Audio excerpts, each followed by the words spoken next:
Hello বন্ধুরা, ভিডিওটাকে skip করবে না। আজ খুবই মজার একটা রেসিপি তোমাদের সঙ্গে শেয়ার করব, গাজরের হালুয়া। তো রেসিপিটা শুরু করা যাক। তো আমি এখানে দুটো গাজর নিয়েছি, এটা ভালোভাবে ছিলে ধুয়ে নিয়েছি। তো চলো আমি গ্রেটারের সাহায্যে এটা ভালোভাবে গ্রেট করে নেব। তো এই যে গ্রেট করে নিচ্ছি। তো চলো, আমার এখানে পুরো গাজরটা গ্রেট করা হয়ে গেছে। তোমরা দেখতেই পাচ্ছ, আমি হাত দিয়ে দেখে দিচ্ছি। এবার কড়াই গরম হয়ে গেলে এর মধ্যে একটু ঘি দিয়ে আমি গাজরটা ভালোভাবে ভেজে নেব, গ্রেট করা গাজরটা। তো চলো, ভালোভাবে ভাজা হয়ে গেছে। তো আমি এর মধ্যে একটু দুধ দিয়ে দিচ্ছি। তো এটা ভালোভাবে নাড়তে থাকবো। তারপরে এর মধ্যে দুটো তেজপাতা দিয়ে দিয়েছি। তারপর এটা ভালোভাবে ঢেকে সেদ্ধ হতে দেবো। তো এই যে আমার এটা দেখতে পাচ্ছ একটু সেদ্ধ হয়ে গেছে, আমি হাত দিয়ে দেখাচ্ছি। তো আমি এর মধ্যে একটু 1 চিমটি লবণ দিলাম, আর এখানে তাল মিছিয়ে দিয়েছি।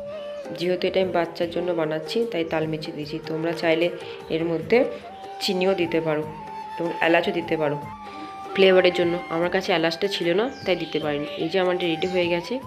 শেষে একটু ঘি দিয়ে ভালোভাবে নেড়ে নিলাম। তো এই যে আমাদের গাজরের হালুয়া রেডি। তারপর কিশমিশ দিয়ে আমি পরিবেশন করে দিলাম। Thank you watching my video.